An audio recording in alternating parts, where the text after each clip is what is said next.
Welcome back. इसी video के अंदर हम सीखने वाले इतिहास के बारे में मैंने आपको बता दिया था। इतिहास को हम 3 भागों में पढ़ते हैं, प्राचीन, आधुनिक और प्राचीन, मध्यकालीन और आधुनिक। ठीक है, तो तीसरा वर्ल्ड हिस्ट्री है, उसे सिलेबस में इसलिए हम पढ़ेंगे।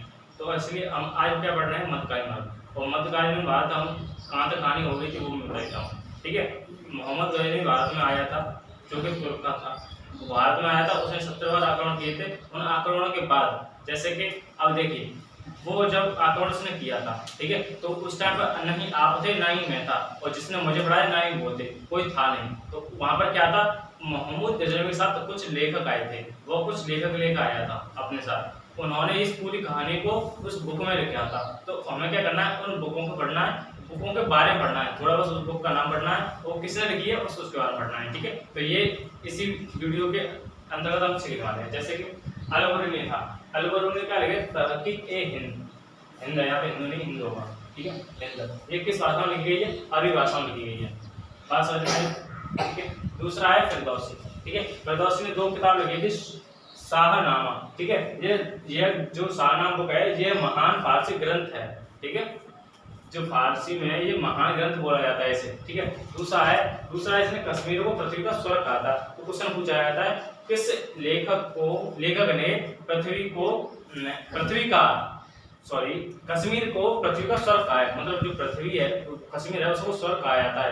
किसने कहा था ये बात, ये फिरदौसी ने बोली थी। मसलन में उतनी था, ये दरबारी इतिहासकार था किसका, मोहम्मद गजनवी का। तो ये यहाँ से क्वेश्चन बहुत अक्सर पूछा जाता है, क्या लिख लिया है यहाँ पे इम्पोर्टेंट। कैसे कि जो कोतवाली है ना, वो दरबारी इतिहासकार था किसका, मोहम्मद गजनवी का। ठीक है, और इसमें बुक लिखी थी तारीख-ए-यामनी, जो कि अरबी भाषा में लिखी गई है। ठीक है, और बेहाकी है तारीख-ए-वक्त की, इसकी बुक है। ठीक है, तो ये बुकों को आपको क्या करना है, याद कर लेना और इसे नोट डाउन कर लेना। ठीक है, और वीडियो करना लाइक और चैनल को सब्सक्राइब। ठीक है, क्योंकि इस तरह की आपको वीडियो डेली मिलती रहती है। ठीक है, और बेल आइकन प्रेस कर लें, जिससे कि ऑल कर दें उसे, जिससे कि और सारी जितनी भी वीडियो डालूं, ताकि उसका नोटिफिकेशन आपको समय समय पर मिलता है। ठीक है,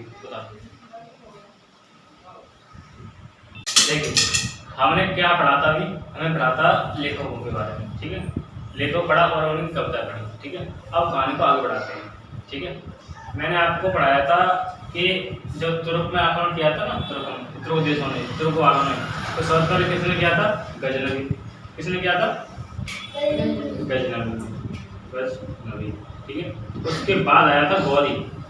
ठीक है, क्या, मोहम्मद गौरी। तो तुम्हें आपको पढ़ना है क्या, किसके बारे में, गौरी के बारे में, मोहम्मद बिन कासिम गौरी के बारे में। ठीक है, उसका नाम मोहम्मद गौरी नाम था, शहाबुद्दीन मोहम्मद गौरी।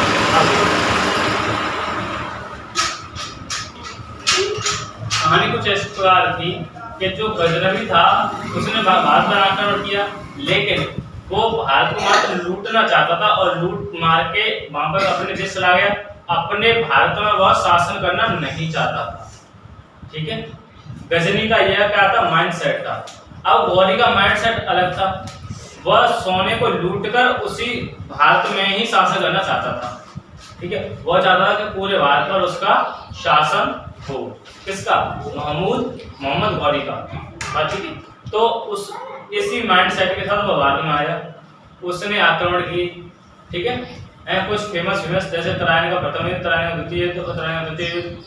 ठीक है, तराइन युद्ध होंगे किसके साथ होंगे, मोहम्मद पृथ्वीराज चौहान के साथ। किसके साथ होंगे, पृथ्वीराज चौहान के साथ। तो थोड़ी पिक्चर में कौन आएगा, पृथ्वीराज चौहान आएंगे, तो उसके बारे में थोड़ी बहुत पढ़ेंगे, उसके बाद फिर कहानी पढ़ेंगे क्या आगे। ठीक है, तो अब जो मैंने अभी कहानी बताई आपको, क्योंकि ठीक है कुछ युद्ध करेगा। ठीक है, उसका कारण क्या था, धन की लूट और भारत में शासन करना। धन तो लूटना चाहता था ही था, और भारत में शासन भी करना चाहता था। बात समझ में आ रही है। ठीक है, और यहाँ से कुछ की एक चीज की प्रथा चालू होगी, किसकी, दास प्रथा। कौन सी प्रथा, दास प्रथा चालू होगी यहाँ से। दास प्रथा क्या होती थी, जैसे कि अभी हम बाजार जाते हैं तो सब्जी लेके आते हैं, कपड़े लेके आते हैं, ठीक है, साबुन जो भी है, राशन का पानी वो लेके आते हैं। ठीक है, इसी प्रकार पहले दास प्रथा लगती थी, वहां पर आदमी बिके जाते थे। बात समझ में आ रही है, तो वहां से आदमी को लेकर आया जाता था। बात समझ में आ रही। ठीक है, तो इसी को बोलते हैं दास प्रथा। ठीक है। तो ये पहले के मुगल कालीन में सबसे ज्यादा प्रचलित यही प्रथा थी। कौन सी प्रथा? कि दास प्रथा। ठीक है। तो अक्सर ये आपको नाम सुनना पड़ेगा कि ये इसका दास था। तो दास से मतलब ये उसको बाजार से खरीद कर लेके आया था। बात समझ में आई? तो अब हम टॉपिक को आगे बढ़ाते हैं और विद लिखकर हम समझेंगे सारी चीज को। ठीक है।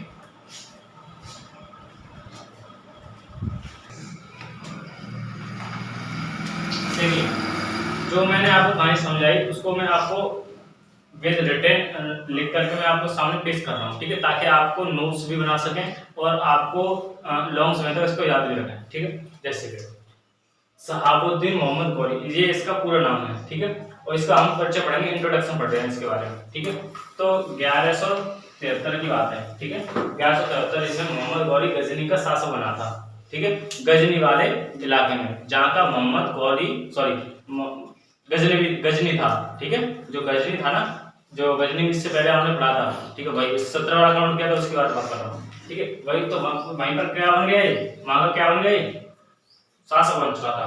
अब 1175 ईस्वी में खैबर और गोमल दर्रे, ये खैमर क्या होता है और गोमल क्या होता है? पहले दर्रे का मतलब ये है ऐसा इलाका कि जहाँ जगह पानी फानी का कोई भी कुछ नहीं है, दर्रा। ठीक है। समझ रहे? खैबर का मतलब जैसे कोई पहाड़ी इलाका, बीच में से रास्ता है। ठीक है। बीच में से रास्ता है, तो ऐसा दर्रा होगा वहां पे कि वहां पर बचने का कोई ऑप्शन ना हो। ठीक है।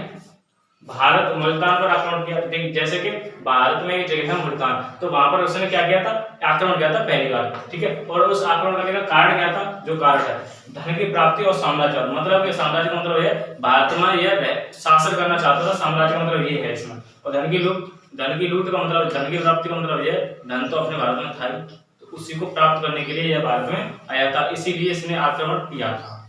अब प्रमुख आक्रमण, इसका पहला आक्रमण था 1175 ईस्वी में। ठीक है। मुल्तान पर प्रथम आक्रमण किया था, जो कि मैंने आपको इसी लिए पहले बता चुका हूँ। ठीक है। अब जो कर मालकियों थे ना, जो एक जाति के लोग होते हैं, इनको हराकर मुल्तान पर इसने क्या कर लिया, कब्जा कर लिया। ठीक है। भारत में जगह है मुल्तान, उसमें इसने क्या कर लिया, आक्रमण कर लिया और उस पर इसने कब्जा कर लिया। तो ये जगह उसके इलाके में आ गई। ठीक है। और जहाँ की जितना भी पैसा था वो अभी सबरा इसी के अंडर में आ गया। बस समझ में आई? अब 1178 ईस्वी में, ठीक है, 1178 ईस्वी में गुजरात पाटन पर आक्रमण। ठीक है। जो गुजरात में एक जगह है पाटन, वहां पर इसने आक्रमण किया। ठीक है। जब आक्रमण किया चालुक्य के राजा भीम द्वितीय, ठीक है, भीम द्वितीय यहाँ पर क्या थे, इसके चालुक्य वंश के, जो चालुक्य वंश के वंश है। ठीक है। और राजा भीम द्वितीय इस यहाँ पर राजा थे। ठीक है। तो उसने क्या किया, उन पर अटैक कर दिया। ठीक है। वो अटैक किया, उनकी सदस्य क्या थी, माँ नायका देवी थी। ठीक है। उनकी जो ये चालुक्य भीम द्वितीय था ना, ये एक बेटा है और इनकी ये माँ है। तो ये इनकी क्या कर देती थी, कह सकते हैं इनकी रक्षा करते थे। ठीक है। संरक्षण मतलब रक्षा करना। ठीक है। अब तीसरा पॉइंट ये है, माउंट आबू के पास गौरी की पराजय। ये क्या था कि पहली बार माउंट आबू के पास इसने आक्रमण किया था, तो ये वहां पर हार गया और यह भारत में इसकी पहली हार थी। बात समझ में आई? माउंट आबू के पास इसकी पहली हार हुई है। ठीक है। बात याद रखेंगे आपको कि पहली बार ये कहाँ आ रहा है, ये हारेगा 2 बार, ये 2 बार हारेगा, लेकिन पहला हार कहाँ है, 1178 ईस्वी में। ठीक है। पूछेगा कि पहली बार भारत गौरी कहाँ आ रहा था, तो माउंट आबू के पास आ रहा था वो। बात समझ में आ रही? तो ये सारी चीजें आपको याद करनी है और लिखनी भी है। ठीक है। तो आप इसको नोट डाउन करें जल्दी से।